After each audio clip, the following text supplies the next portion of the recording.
pitched a movie that already came out.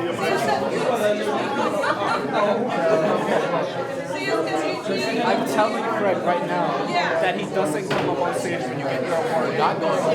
Okay, when Craig I told him how to go on stage and somebody gets an award. That'll give me the Welcome, welcome to the 47th annual? Yes. 47th annual meeting of Amherst Media.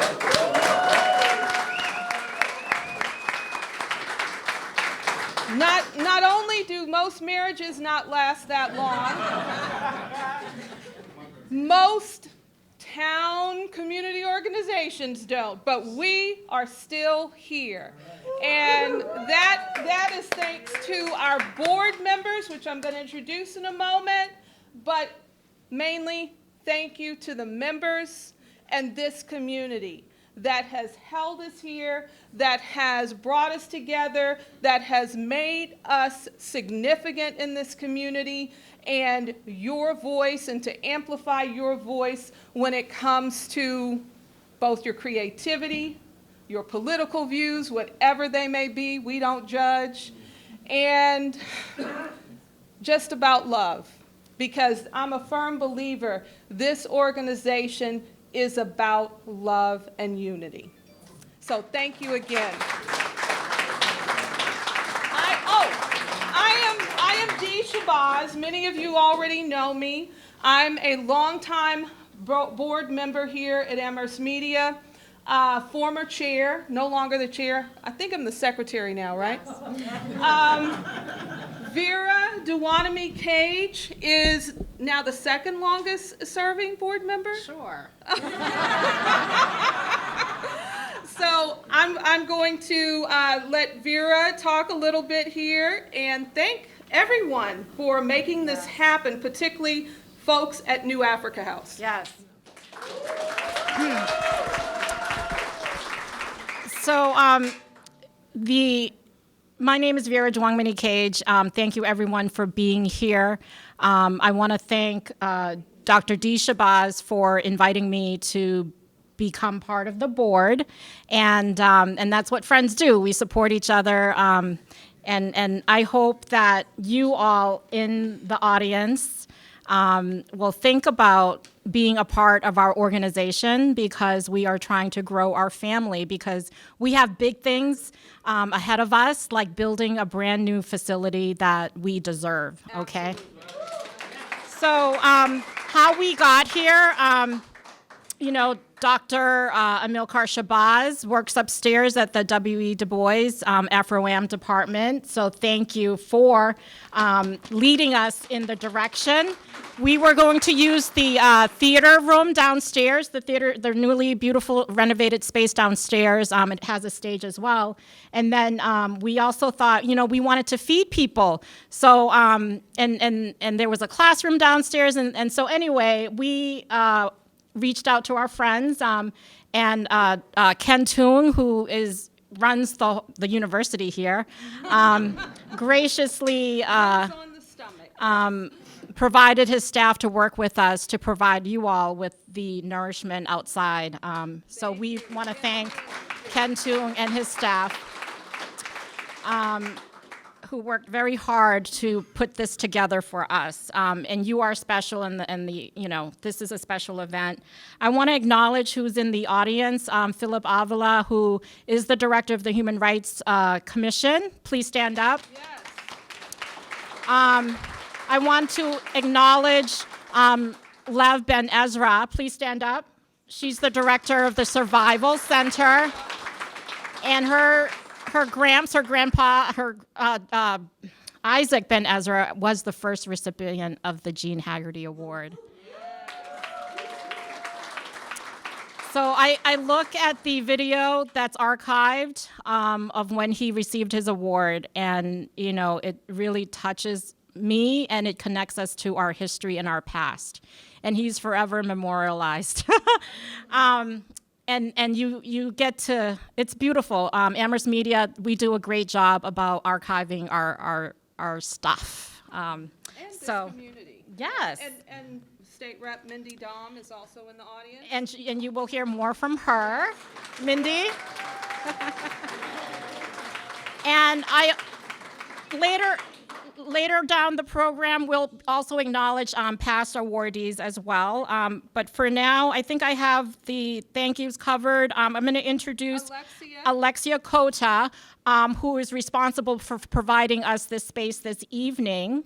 And she's going to talk more about the exhibit, but I also want her to talk a little bit about herself and how she is also one of the folks in our community who's held up this, space for us, the Augusta Savage Gallery, whether it be as interim director, whether it be as other capacities, but she has been instrumental, and we need to acknowledge her and give her her props. So Alexia, come on in. Hi, everybody. As she said, my name is Alexia Kota. I am Associate Director of Augusta Savage Gallery, previously Interim Director of Augusta Savage Gallery, previously Manager of Augusta Savage Gallery, and during my time here as a student, I was a gallery guard. That is how I started here, and speaking about community and love and joy, this space has been that, the New Africa House has been that, and I feel so blessed that I get to run this space and welcome all of you into this space and welcome the artwork that's on the walls and sort of hanging from the ceilings. This exhibition, Stitching Time, the Social Justice Collaboration Quilts Project, is a collaborative quilts project that has many members of outside quilters and quilters who are incarcerated men who do quilting. Most of them are in Angola prison, not all of them. We have many other quilters part of the project. Leonard Peltier is part of the project. He's not incarcerated. Yes, he's not. Yes.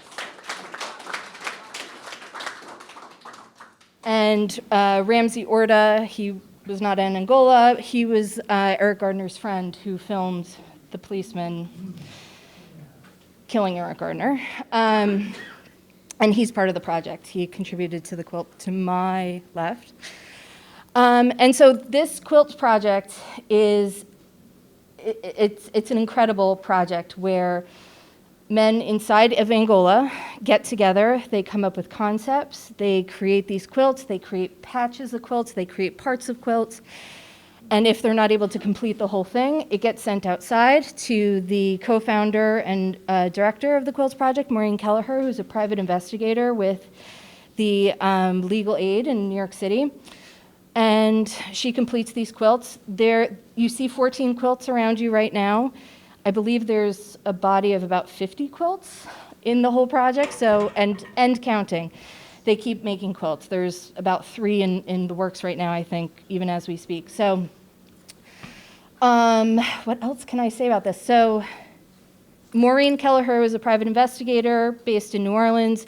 She became really close friends with an inside quilter, Kenya. They co-founded this project. Kenya brought friends from the inside with him.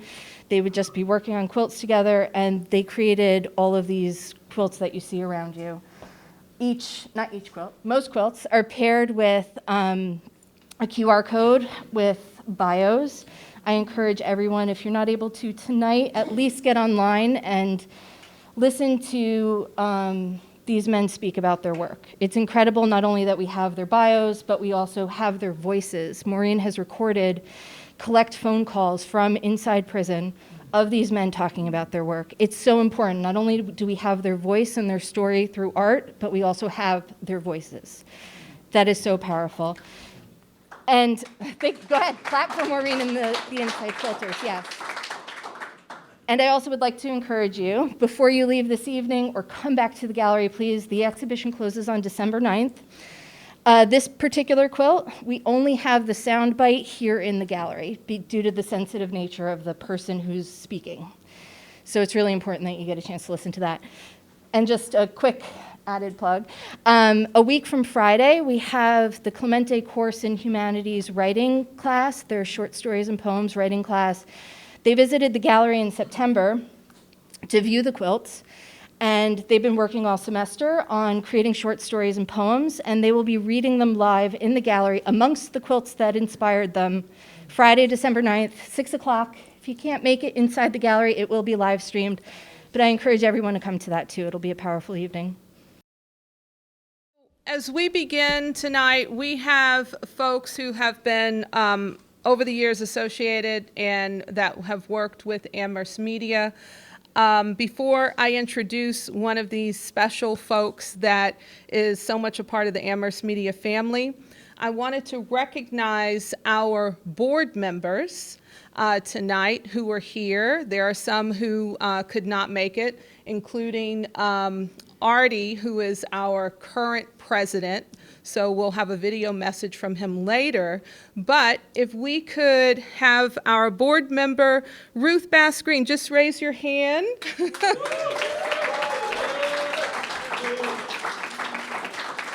Roz Von Civi, where's Roz? There you go, Roz. Dan Torres, there we go, Dan Torres. And again, Vera Duanami Cage and myself. Am I missing another board member here? So he's at so Jamal, who's a coach at our local Amherst Regional High School. Brianna, who's with the town, and someone else I'm missing. Nope, that's it, and Artie. So again, thank you so much for the board members that serve. We don't just represent, we actually do some work. So thank you for being willing to serve. Next, I have the pleasure of introducing this incredible goddess, poet, woman, and playwright.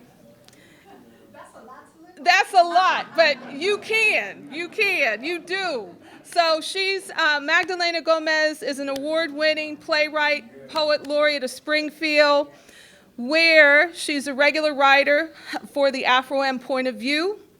Ms. Gomez is an Academy of American Poets Laureate Fellow from 2021 to 2022. Her memoir, Mija? I grew up in Texas, you know. Her memoir, Mija, was released in May of this year by Heliotrope Books in New York City. Her upcoming solo performance work based on her memoir has been funded and supported in part by Assets for Artists and the Community Foundation of Western Massachusetts. You can learn more about her at latinapoet.com, because if we were to read her whole bio, it would take up the evening. She's that amazing. And so without further ado, very special welcome to Magdalena Gomez.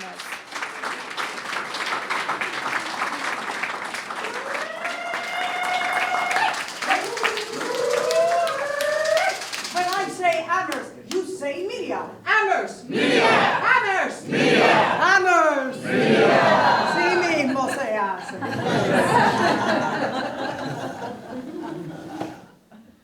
From the belly or don't do it. Go belly or go home. Wow. I just want to look. I hope you take this moment to look at each other as well. Look at the faces in this room. These are people of love and substance. Dr. Elsie Fetterman, it's like I'm talking about you. Elsie Fetterman Elsie, we have to do this just for one moment. Show me a dance step. This woman dances every week. Dale, mami.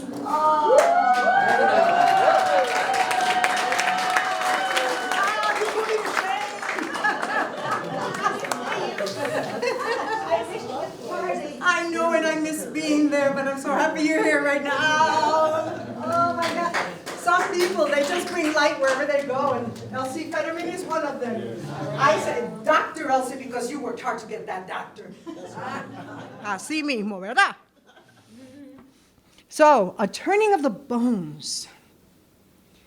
Famidihana is a Malagasy belief of Madagascar that the ancestors serve as intermediaries between the living and God, and therefore have the power to intervene in human events.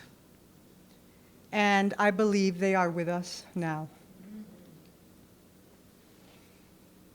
As one hand rises to inflict pain, another embraces to make us whole again. I hear talk, sad talk, despairing talk, questions I can't answer talk, from elders and the young, from starlings in the cistern.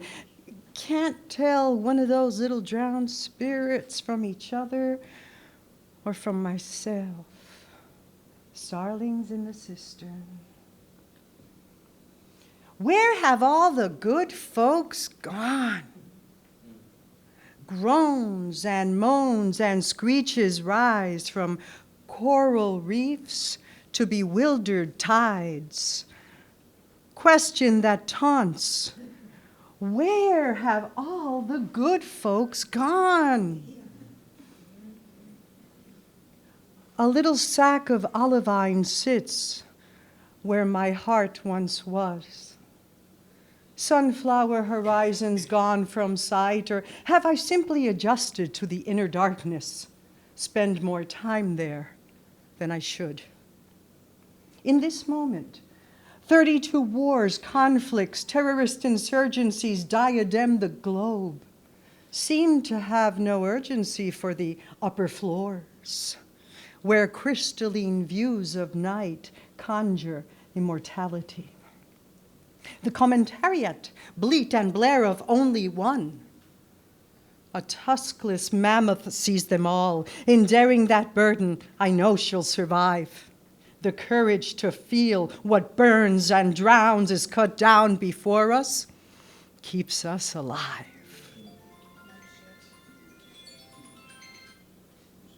You who dare unveil profane realities, the insidious, the pernicious purveyors of ignorance, call out the politeness that eats through livers, one fake smile at a time. You who dare to look beneath trembling beds where labyrinths of dreams unlive steal our breath, hypocrisies so deep they stink of death. And on and on and on and on and on and on and on the question taunts, where have all the good folks gone? You, who by your actions plant seeds of trust, amplify an ancient whisper, it has to be us. It has to be us.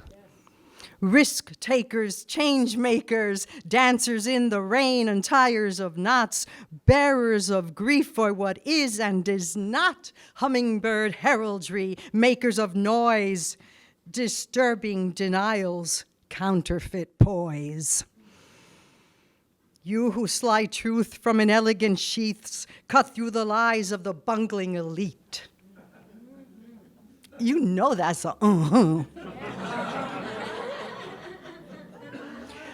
One hand rises to inflict pain, another embraces to make us whole again. You who dare to feel, bring love's interventions. As others look away, you choose to pay attention. Something isn't right. I must make sure it isn't me. Complicitly tacit, tacitly complicit? Do I stand outside of life, or do I choose to be in it? The question taunts, where have all the good folks gone? You who by your actions plant seeds of trust, amplify an ancient whisper, it has to be us, it has to be us, it has to be us, it has to be us. The best of the grizzly is free, though clenched in a trap. No stinginess of courage, a fearless growl, intimacy with death, a memory of birth, that ultimate knowing of this moment's worth. One hand rises to inflict pain, another embraces to make us whole again. My heart, a little sack of olive eye, now shivers with hummingbird heraldry. It has to be us. It has to be us. It has to be us. It is us. It is us. It is us. To the questions that taunt because of you, to the child and the elder, I can respond, the good folks were never really gone. Thank you. Thank you, Magdalena, and thank you, Alexia, for. It's been my joy and pleasure. If those that don't know, we've been together for 37 years. So. Very proud of that and very happy. Thank you for providing the space, which I think captures the spirit that we bring into this building today and the organizations that we all represent. I'm Jim Lesko. I'm the executive director, that don't know, of Amherst Media, and I've been the proud director since 2007, so thank you. I'm not speaking very long tonight because we have a little bit to show you, but I do want to touch upon something that I think is very, very important, and that's the staff of Amherst Media. We've had a lot of people come and go. It's always been a place to start your career off or spend a little time learning more experience and move on. And I'm very proud of that. I'm proud of how many former interns we've hired as permanent staff members. It's been a really pleasure of mine to see people move on. But right now, you are witnessing for the first time ever, not only two women, but two women that went through your school system of Amherst. And that's Alexis Kim Reed and Yana Oak. And Yana's here today.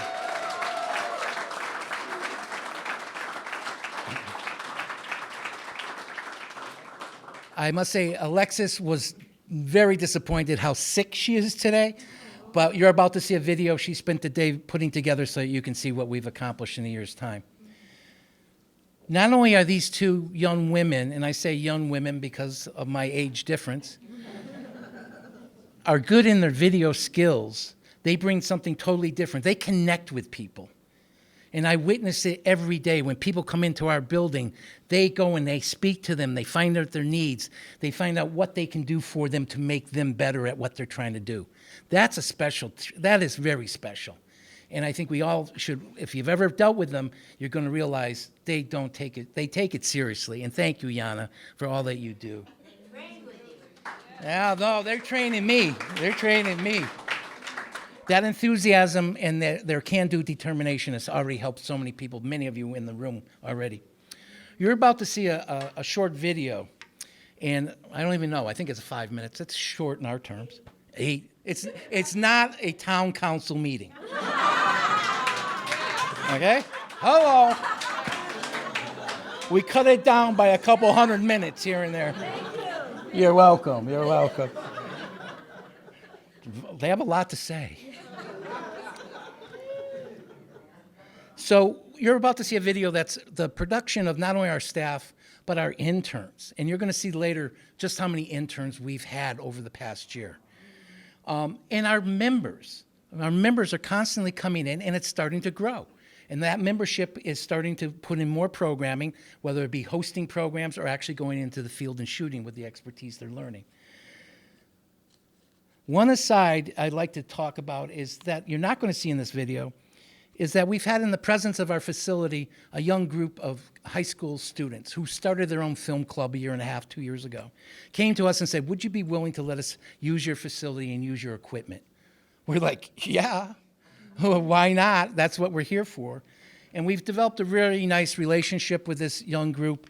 And I'm not going to name everybody, but I know that Zach is in the audience. Mitrowski, Zach, are you here? Take a bow. And there's like, the rest of you here too. There's 4 of you, isn't there? 4 or 5 of you here. So,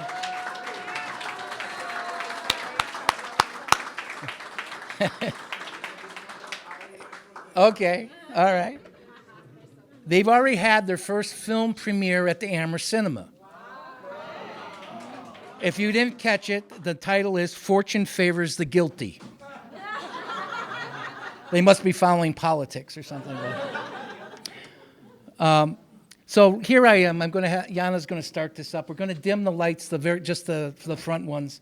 And this is the video from our year's experience. It's not everything, but I think you're going to get it. And right afterwards, you're going to see Artie McCollum, our president, say a few words since he couldn't make it tonight. Thank you.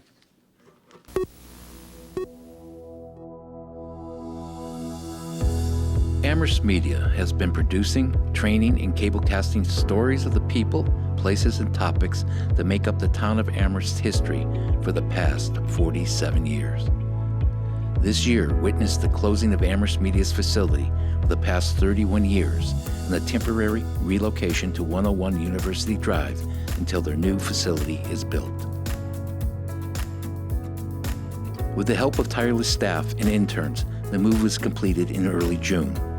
Regardless of their location, the cameras have continued to record the stories around the town.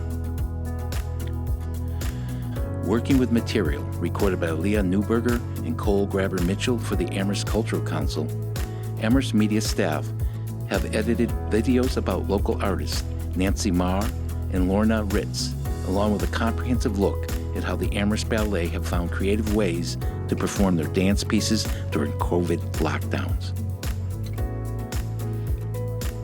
Not all coverage of the art scene was Amherst specific. A trip to Springfield's Art for the Soul gallery resulted in meeting the artist Carlos Matteau in his Pop Geometrics exhibition. Their cameras were there for the first India and Pakistan celebration of Independence Day, complete with speeches, music, dance, and food. These were the same ingredients that made the Pride Day at the Mill District such a spirited success. The second annual federal holiday, Juneteenth, saw the ancestral Bridges Walk move the attendees from the West Cemetery to the Dickinson Museum and onwards to the Amherst Historical Society Strawn House, and eventually ended up at two of the historically black churches in Amherst, the Hope and Goodwin Memorial Zion Church, where spirituals were sung by the Zion Choral. George Naughton has continued to produce the twice-a-month History Bite segments. One popular segment was The Storm in the War That Changed Amherst, presented by Blair Common. Through George's introduction, Amherst Media's newest staff member, Yana Oak, was invited to speak with Amherst Historical Society members on how she might help them prepare a show on the Cambodian community's history in Amherst. Interest in this project was spurred on by Yana's documentation of the Cambodian New Year celebration in the city of Lowell and her deep connection to those in Amherst striving to maintain the Cambodian culture. Memorial Day weekend saw the second annual Odinong powwow hosted by Justin Beatty. Available to those in attendance were handmade crafts, singing and dancing, along with artwork from the Native American First Nations. Amherst Media was there for the restart of in-person Trivia Bee event, annually sponsored by the Amherst Education Foundation, a local fundraiser for a very good cause, with Tony Maroulis hosting the event. Longtime Amherst Media collaborators, the League of Women Voters, invited Amherst Media to their Judy Brooks Forum to discuss the current conditions and future role Amherst Media could play in the ever-expanding new online world of local media. Amherst Media was able to join forces with Northampton Open Media to cover the Hampshire County Sheriff debate, as well as Cablecast the League's Know Your Commonwealth offices, giving people the opportunity to ask questions and get clarifications on the roles of the various statewide offices. On the local scene, the newly formed body, Community Responders for Equity, Safety, and Service, known as CRESS, held a forum for the community to meet its first director, Earl Miller. Additionally, a committee was established to study and develop reparation proposals for people of African heritage in Amherst, as well as to pursue the end of structural racism and achieve racial equity for Black residents. Amherst Media is proud to have staff member Alexis Kim Reed as one of the appointed Assembly members. Demetria Shabazz, longtime co-producer of the show Difficult Dialogues, shared her work as scholar on the traveling exhibit Voices of Resilience, Intersections of Women on the Move. Joe Ronca continued his long-running show Creating a Human Rights Culture with guests such as Glenroy Buchanan, founder of Pioneer Valley of New England Growers Co-op. While Jamie Chernoff continued to grow her faithful and active viewers of Healthy Bones and Balance, this show continues to engage and energize our elder population. Amherst Media saw the return of Fadi Hassan, producer of the Be Green environmental program, with her new show, Talking Out of Line, which tackles the topics of diversity, equity, inclusion, and belonging in many different genres and settings, such as her interview with Aaliyah Jones Harvey, currently the only woman of color in the role of leading producer on Broadway. Aaliyah brings diversity via cast, creative teams, and management. To give witness to the passing of two local personalities with wide and varied followers, Amherst Media is requested by the History Department of UMass to stream a testimony by friends and scholars to the life and legacy of Stephen B. Oates, longtime professor, prolific author of biographies on 19th century American historical figures. While the family of Bear Turkle asked for the recording of Friends' remembrance of Bear, the software developer, musician, community activist, and glue to so many people in the greater Amherst area for their family legacy. That's not to say longtime producer Retzin Noor didn't have a unique way to look at life from a very special angle by sharing his old school, new normal spirit Halloween special. He never fails to bring us back around to what this is all about. For many, that reality is the transparency of local government, provided by Amherst Media's coverage and cablecasting of local government bodies such as the Town Council, the Planning Board, the Finance Committee, and the two school committees. In an attempt to expand on the coverage of local issues facing the Amherst community and trying to provide additional facts, the Amherst Weekly Report was established a few years ago, led and run by college interns. The issues covered look at both current topics and others that have not yet been publicly discussed.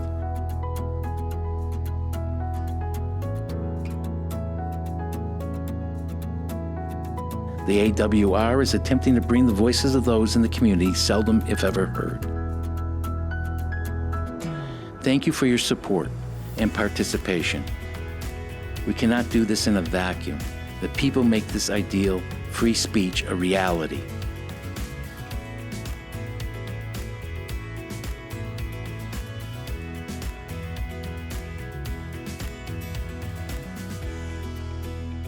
Raise your voice.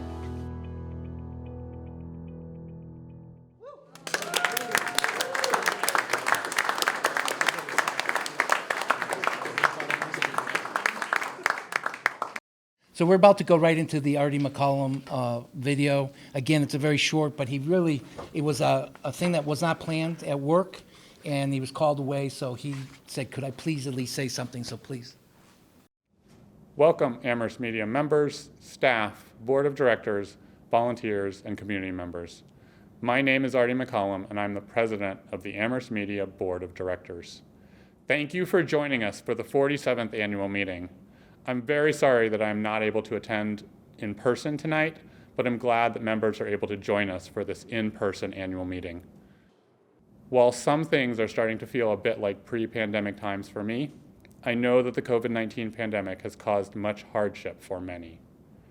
Whether it's the loss of loved ones, jobs, stability, or normalcy, I'm trying to give all of my fellow humans grace with the hope that others will allow me the grace to deal with my own situations. I encourage all attendees tonight to give everyone a little patience and kindness, especially as we head into the holiday season. Despite the constant changing pandemic, the staff at Amherst Media have been working extremely hard to do the good work of providing the opportunity to hear from different voices and government transparency. Of course, they also supported the making of programs, the running of the organization, and teaching interns about local media. On top of their everyday jobs this summer, the staff, along with interns and volunteers, moved Amherst Media from the old building on College Street to our new temporary location, 101 University Drive, Suite B4. If you have not yet been to the new facility, I highly encourage you to stop by, see it, and say hi. Thank you, Jim, Alexis, and Yana, for moving Amherst Media on top of doing your everyday job. The move was a huge ask, and to me, it appeared extremely smooth. You're all very inspiring to me. I also want to thank the interns and other volunteers who assisted with the move. The board of directors, along with the executive director, have continued to work on the reality of our new permanent home at the corner of Main and Gray Street. The board members and staff have continued to raise funds and work on fundraising for the new building, including launching a capital campaign committee this year. Please look for updated information coming in the new year. Finally, I'd like to thank the members of the community for your support. Without your membership and involvement, Amherst Media would not have the ability to tell the stories that need to be told. Without our supporters, Amherst Media would not be able to provide the important government transparency the town needs. Without our supporters, Amherst Media would not be able to provide the thought-provoking shows from our producers. Without our supporters, Amherst Media would not be a place for building community within the town. Thank you for allowing Amherst Media to continue to be the voice of the people. Thank you all for your support, and I look forward to seeing you in the future. Thank you, Artie. We're all used to seeing people from a distance now, so it's not that weird, right? To have them not in. It's kind of nice to see this many faces, though. So thank you. Tonight, when they said rain and wind and button down everything, I said, oh, great. And you all decided it was worth coming. And if that's a wind of change out there, I want it at my back, you know? So we're going to just show you very quickly some numbers just to prove that we do deal with data. The first one is membership information. This was compiled by one of our interns, by the way. We had a 66% increase in our membership in a year and a half time, almost 2 years. And that's 62 new members, which to an organization, we're almost up to 100 members. I'd like to see us double that next year. That's one of our big goals, is to say, come on, people, $25, really? You can do it. And anybody that's part of an organization that gets the benefits of us working, consider joining that organization. It's not much at all. Email campaigns was the things that we send out. We send out newsletters that are about, last count, 1,500 or so, and we're getting about a 30% opening. So we're getting communication out there as many different ways as we can. On the next slide, please. When I said that we had interns, I wasn't fooling. We had 39 interns this past year. I'm saying that again, 39 interns that had to be oversight by the staff, trained by the staff, and directed. So.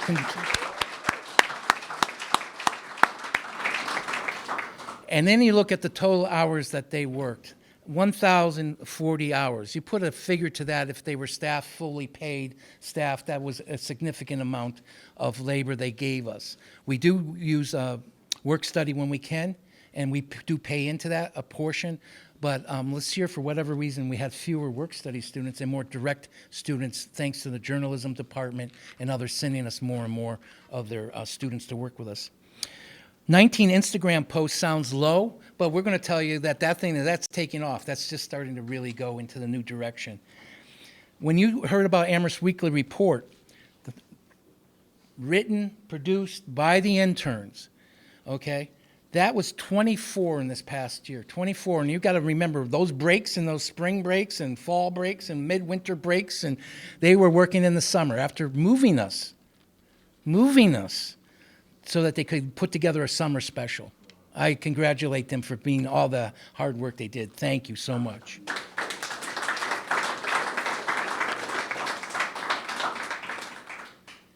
So when you see the colleges, everyone think, oh, the 5 colleges. Well, actually, Smith and Mount Holyoke, very few because of the transportation issue, more UMass, Hampshire College, and Amherst College. But if you look at, we brought in people from Westfield State, King State, Bard College, Brandeis University. We've been working with a lot of different people that come home for the summer, for internships. They want to be active, and they're working through us. We're very happy to help them out. On the next slide, shows, thanks to Yana and previously Alexis, when she was running the programming, we've been digging to get you more and more programs. And we do hear from our viewers. We really do. We got a lot of phone calls. You know, your audio is awful on such and such a show.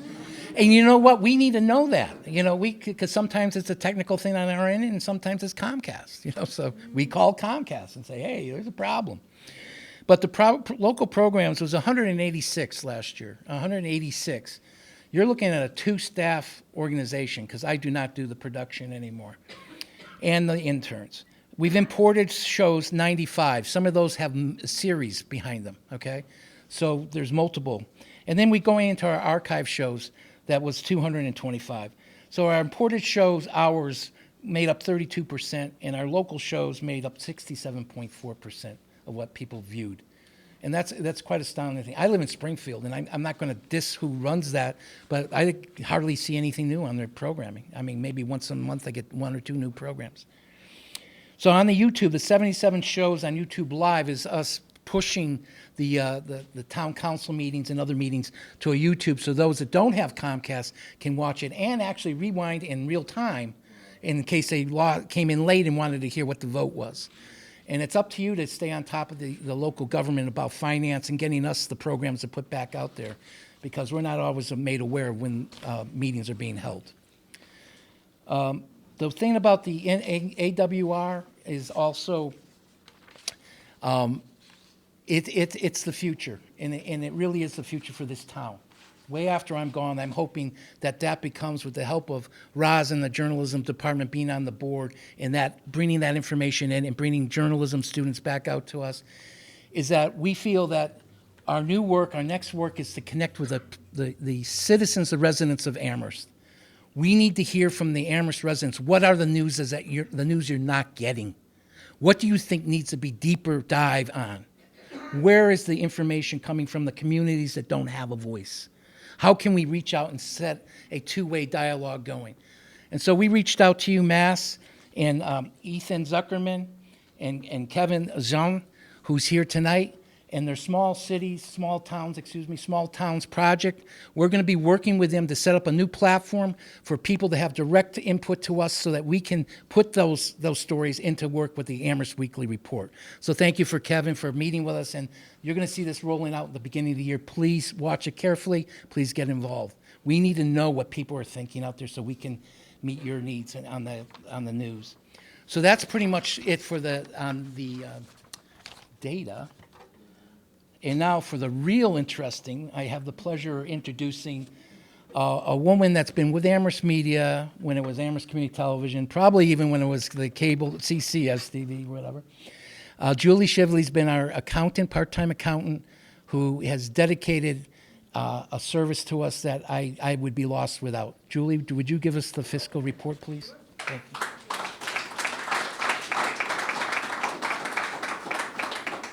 I always get to do the boring stuff, so I'll keep it mercifully short. I won't read all the numbers, okay? Basically, when we projected for this past fiscal year, which ended June 30th, we projected a loss of about $28,000 based on decreased revenue from Comcast, other expenses, anyway, but fortunately, we actually had a surplus of over $34,000. Even though Comcast revenue came in lower than projected, Jim was able to bring in quite a bit of production income, which is a good revenue source for us. I mean, the station gets paid to do productions, and that's a great revenue source. And he was also able to bring in a couple of grants, some from the pandemic, EIDL as it's called, some, the grants from them, but $25,000 from the Community Foundation of Western Mass, $250 from the Amherst Cultural Council, but all of those things offset any decrease in Comcast revenue. And we also kept our expenses in check. He also brought in a $40,000 grant from the Beveridge Foundation to go towards the new building. So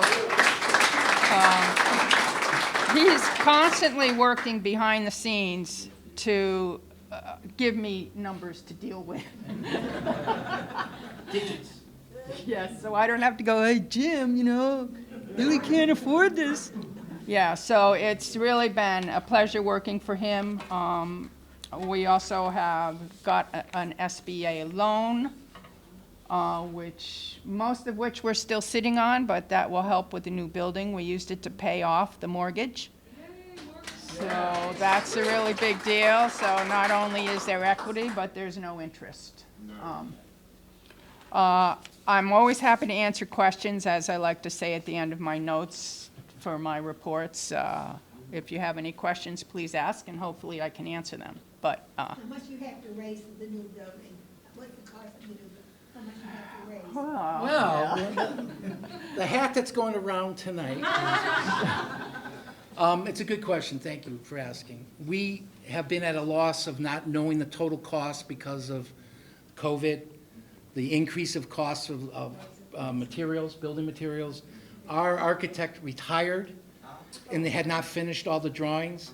So we've been looking. We finally found, you're actually jumping over to what I was going to speak about.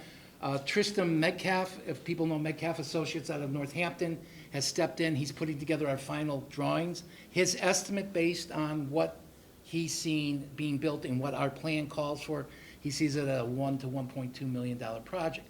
which was better than the over 2 million. Previous estimates were 2.5 million. Yeah.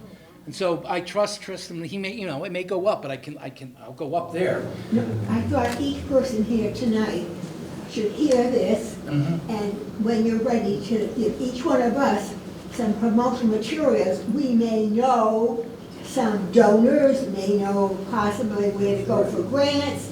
So if each one of us know what the financial goal is, that maybe everybody in the room, plus everybody else in town, that we can all try to get some of that funding, so you don't have to write all the grants yourself. Absolutely, Elsie. Yeah.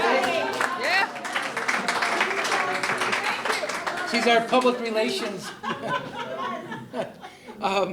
But the final thing on that is that we do have a capital campaign committee coming together that is going to be reaching out to the community beginning of the year. So, and your son David has agreed to be one of those people, so we're very pleased with that. Julie, before you go, I want to give you an appreciation card from the board, and from all the previous boards and all the previous staff people that you've always been there for. So thank you so much. I appreciate it. Thank you. It's just been, I've always loved working at ACTV, and I've seen our whole staffs come and go, and I'm still there, counting the beans. But Don't leave. It's a great organization. Thank you, Julie. So I'm going to turn the microphone back over in a second, but before I do, you heard that we received the Beverage Foundation money that's going towards the building. You heard that the Mass Cultural Council gave us facilities money towards the building. You did hear Western Mass gave us some money, also SBA. So we've been busy. But I'm very proud to announce that just this morning I got a notice that Community Foundation Western Mass has just given Amherst Media $30,000 in flex funding for the next year.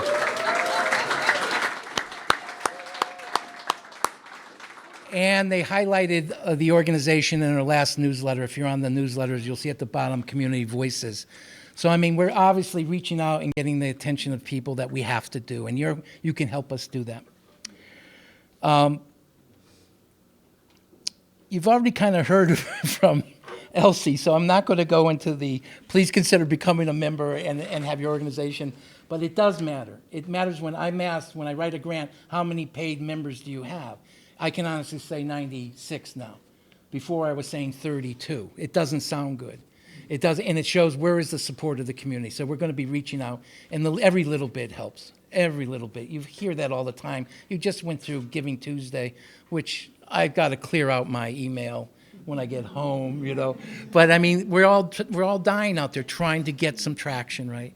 So please, any help you can give would be greatly appreciated. I believe Dee, you're back up. Thank you. Thank you, Jim. So, members out there, can you raise your hand if you're a member or have been a past member? Nice. Nice, nice. We urge you to renew. And if you're not a member, become a member. It is well worth it. And when you step in those doors, Yana, Alexis, if you have a project that you're just envisioning, they will help you and guide you to complete it. I just want to also make a note before we go into the ending of our program here. Our board is really important. They, Dan and Artie were two of the basically working on those grants with Jim. So when we step onto this board, we know that it's not only because we're committed, but that we are really going to work and we're down for the cause. So thank you, Dan, for helping with that. So right now, I want to introduce our newest board member, Reverend Margaret Sawyer. And everyone's familiar with Margaret, particularly if you kept up with what was going on with Lucio here in the Valley. She was one of the main organizers and supporters. So Margaret, you can come and just say a few words, please. So right there, oh, of course, thank you. So you have no idea what we have in store for you. So. Oh, it's such an honor. It's really such an honor to be asked to join this board. First, such an honor to know Dee and the admiration that I have for you and for the heart and love that you bring to your work and to all of us and the light and energy you've brought to this town. It's an honor.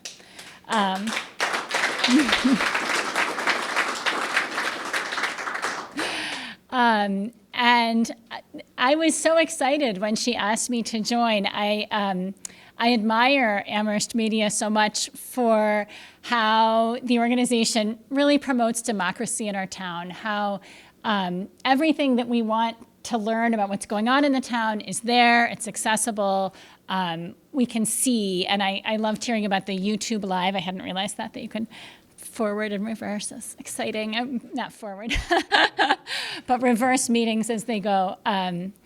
So it's really exciting to be part of this. And it reminds me, I had an amazing experience at probably the very favorite job I ever had. I was a co-director of an organization in Southern California that works with the indigenous migrant community there. There's about 200,000 indigenous Mexican folks who live in California, and in our area, I was in Oxnard, California, most of them worked as strawberry workers for Driscoll's. So Driscoll's, when we first moved back to the East Coast, I sent a photo to my co-director of, a boring old Driscoll's box here in the grocery store, and he was like, "Oh my God, you have Driscoll's out there?" Yeah. And while I was at this organization, a lot of what we did was language access issues around having interpreters for the huge Mixteco-speaking community in the town of Oxnard. And towards the end of my time there, a man named Hugo Morales reached out to us, and we actually gave him an award. He founded a group called Radio Bilingüe, which is a huge organization now across California and Texas that does mostly Spanish language radio programs. And he said, "You guys should get a radio station." And I was like, that sounds really hard. My co-director and I kind of, pashawed that. And he stuck at it, convincing us.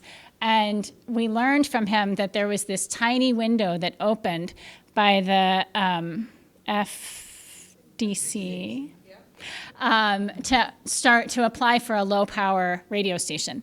And we were really, really lucky to know Hugo, to do that application. And we found the only radio tower in Oxnard that was owned by the Christian Right Radio. They told us they are the Fox News of Christian radio. And they rented their station to us, the Mixteco Indígena Community Organizing Project.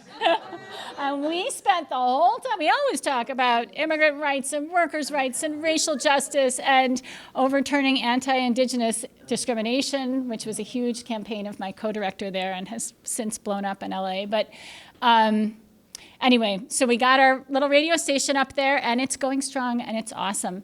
And we have mostly farm workers who have been trained to be the DJs. It's an incredible thing. You can look it up. It's called Radio Indígena. So that was an amazing thing to sort of happen to get to be part of. And I'm really excited to be here with all of you. And I hope that some of the community building that I've gotten to do with some of you here and some of what I got to do there can come through in my work. I hope we can have a lot of different voices taking taking media shows through Amherst Media. So thank you. It's fun to tell that story.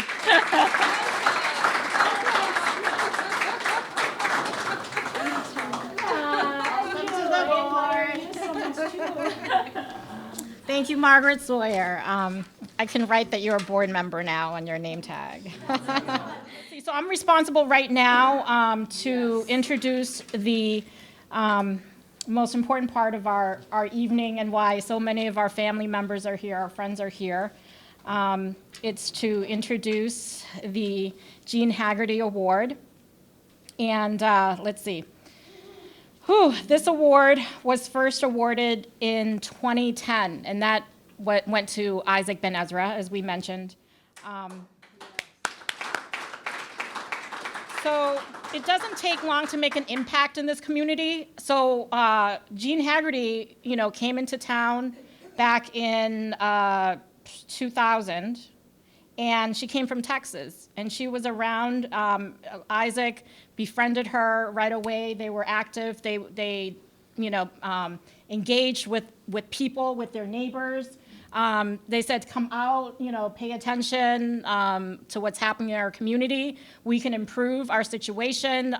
She lived in the Ann Whalen house, so that was her niche, and her passion was to get community empowerment happening in folks' lives.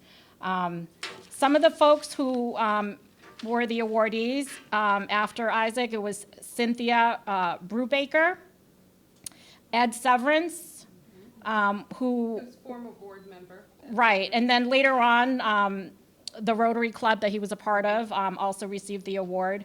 And then, beloved late Judy Brooks, Jerry Gates, Representative Ellen Story, Amherst Legal Women Voters, Dr. Elsie Fetterman, who's in the audience, Dr. Carly and Gary Tartikoff right here. We salute you. Carly, we couldn't have a party when you received the award, and Gary, but so hopefully we'll have a gathering with dance, so we can incorporate that next year. Yes, Mrs. Pat loves to get the drums going and get the dance and our heartbeats up. So, but this year we have the honor to bestow the Jean Haggerty Award for Community Engagement and Social Justice to Sheena Bowman, who's not here with us, unfortunately, but we have Darius Cage. Please stand up if you would like. Deborah Ferreira. Mrs. Pat Onanabaku. We have Brianna Owen. And we have Russ Vernon Jones. And we have Alicia Walker, our town councilor, as well. But I just want to remind everyone that if you didn't document it, it didn't happen. And that's what Mrs. Pat has always bestowed upon me. And that's why she reminds us that just because one group or one individual gets, the recognition doesn't mean other people haven't been before them, having done the work. Real work. When they address policing in this community, that has been addressed way before. And this time, we have Amherst Media covering the town committees. We are able to have the leadership to push the town and push ourselves to do better and do more when we have the information, we have the data, and we have the experience. I just want to say that this is our moment because we do this work because we're not financially well off, like some people can be financially well off, or they're retired, they have all this time and luxury, or they're operating out of some guilt or whatever. Some of us are experiencing this in the moment, that we're doing this because we care passionately about social change, that we know that if we don't step up, it may not happen, and that we want to make a real difference in our lives, in the lives of our kids, in the lives of our neighbors, in the lives of the people who we love, people we don't know, but we have, come to feel for, okay? So, Jim, would you like to come up and introduce our next speaker and presenter? Thank you, Vera. First, I want to congratulate you all for such an amazing job. I mean, really, observing it and not being able to talk about it, from my position, but to really watch you take those hard stands. Congratulations. I had the pleasure of meeting Gene Haggerty and Isaac Ben Ezra when I was interviewed for this job. They were on the selection committee, and they both asked a lot of hard questions. And I did the best I could, and they said, okay, not bad, kid. I was a kid to them. So my next, I want to introduce our next speaker, who probably doesn't need any introduction. I first met her when she was running the Survival Center here in Amherst. And when she decided to put her hat in the ring and run, a lot of people were very excited because they knew she's a hard worker, that she would represent and would listen and represent and would listen and represent again. And I think the combination that I don't live here, but work here, have is this wonderful combination of Joe Comerford and State Representative Mindy Don. Mindy, please come on up.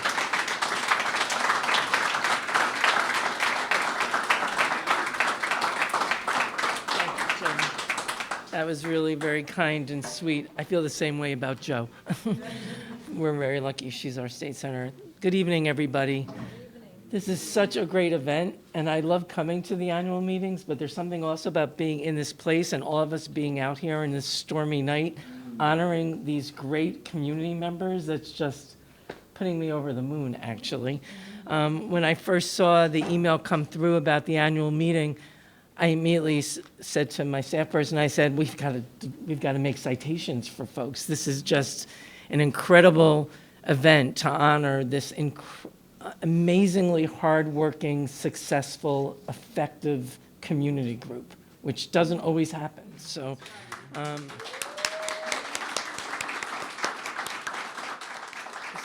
want to wish you congratulations, but as a resident of Amherst, I also want to express my deep gratitude.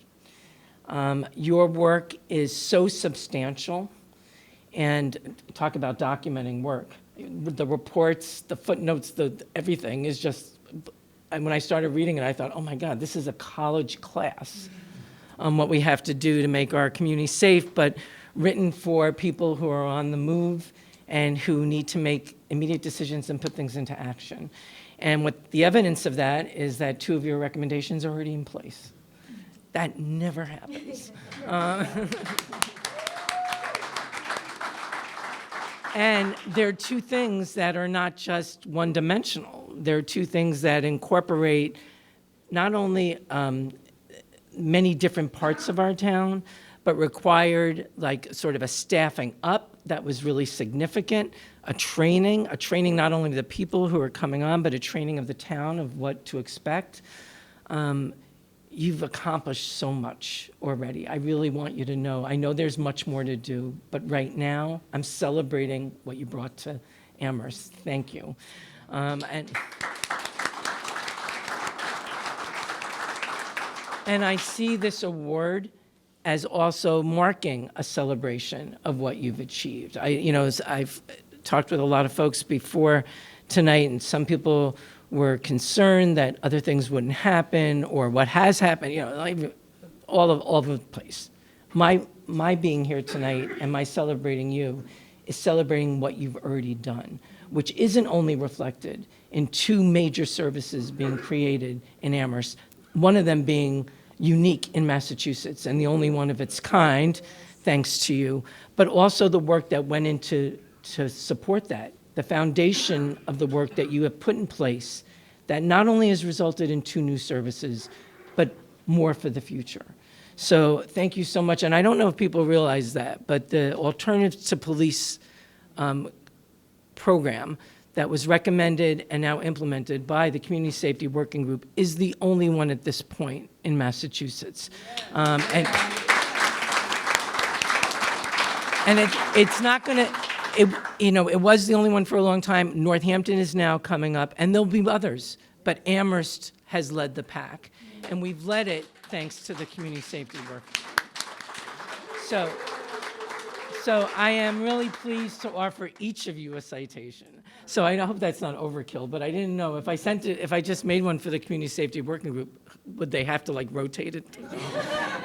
So I wanted, if you don't mind, I'm going to call you each up. But first, I'll just read you what it says, okay? And Darius Cage, you're the first one, so you're going to be you're going to be sort of the trial. Okay. So this is the Commonwealth of Massachusetts. Be it hereby known to all that the Massachusetts House of Representatives offers its sincerest congratulations to Darius Cage in recognition of your receiving Amherst Media's Jean Haggerty Award for Community Engagement and Social Change as a member of the Town of Amherst Community Safety Working Group. The entire membership extends its very best wishes and expresses the hope for future good fortune and continued success in all endeavors. And it's given today. It's signed by the Speaker and myself. So Darius, would you please?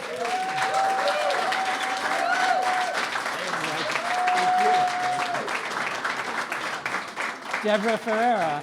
I'm not going to read it again because I just think people will get tired of my voice, but I want you to see what it looks like. And I want to thank you so much.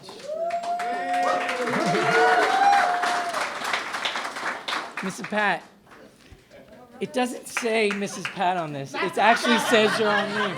And now I'm realizing what a dope. I should have written Mrs. Pat. I just want you to know this is her second time up here. I've given her a citation before for the Jean Haggerty. Thank you so much. Of course. Thank you. Brianna Owen.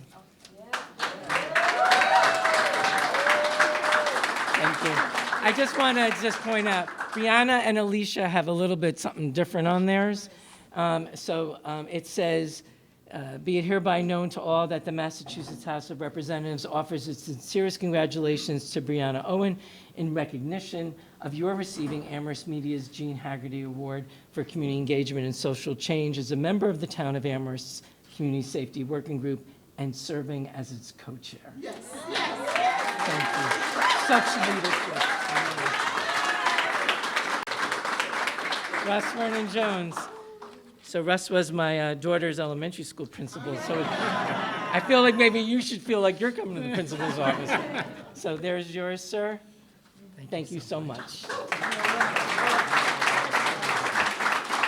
Alicia Walker. And such leadership. And I just want to say that, Alicia, as we all know, continues sort of to raise up the Community Safety Working Group in all the places that she goes, including the town council. And though I felt bad about not putting Mrs. Pat as Mrs. Pat on the citation, now I realize I should have put the Honorable Alicia Walker. So if you want a different one, let me know. I'll make another one for you.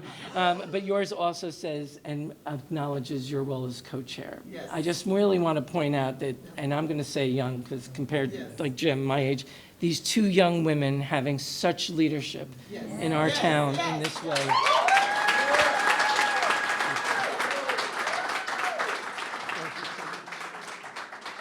And thank you, Amherst Media, for all you do so we can watch town council meetings till they end. And really that. And also thank you for allowing me to have this time to honor these great residents.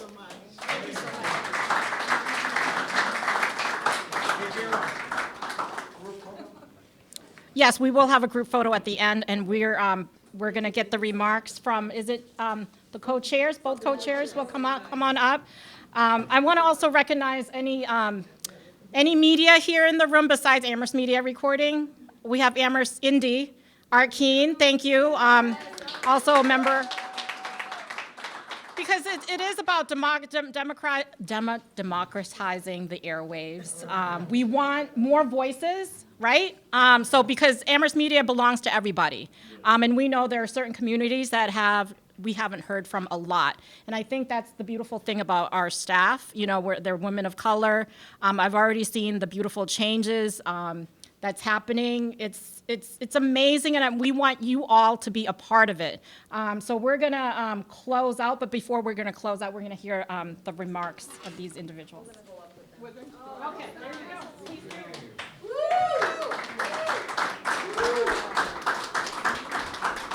Awesome. Hi, everyone. Thank you so much for being here tonight with us.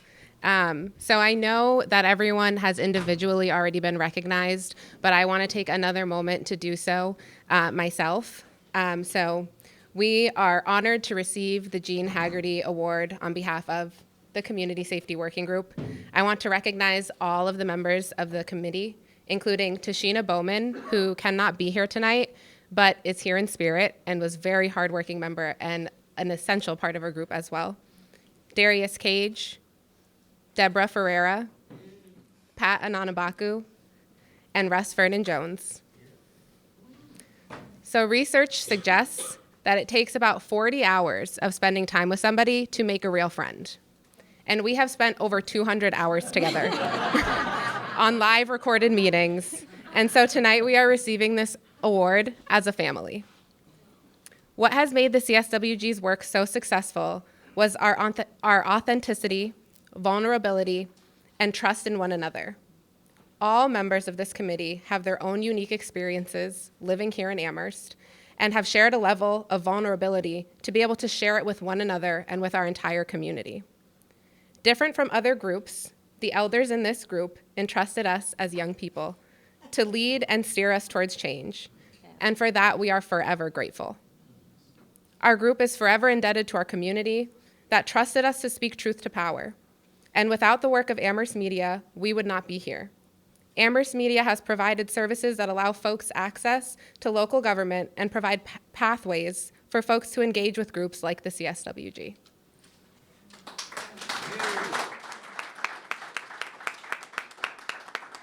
The CSWG was able to recommend the direction that we should take to move our community to be more equitable.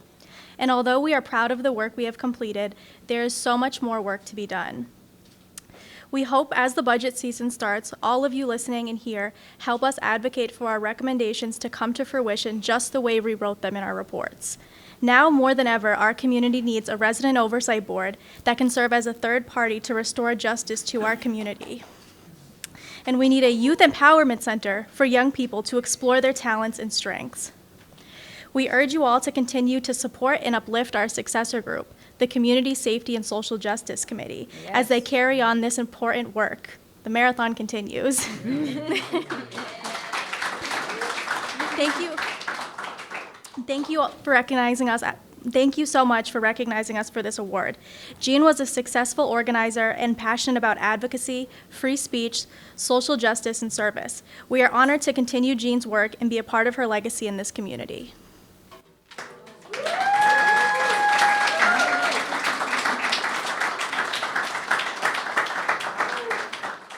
Long evening, but well worth it to honor this wonderful group. They represent the best of us. And so let us continue with this good work here at Amherst Media, but out in the community. Go home and be safe, and thank you for joining us. I want to hear the biggest noise and standing ovation that you have inside you for all of these people.